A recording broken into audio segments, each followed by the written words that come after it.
Well, as a homeowner, that's a tough question. So there's not a whole lot that you can do other than make sure that the thermostat, if the thermostat's blank, then you probably want to go check and make sure that you have the power turned on. Sometimes the light switch gets turned off or, breakers can trip, that kind of thing.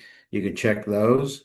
If your thermostat's on and you're trying to get it to call for heat and you're not getting anything, you can verify that you have gas, kind of go over to the gas stove and turn it on and see if it comes on. And if not, then you'll know that it's a gas issue. Past that, really, you're going to need a service tech to look at that.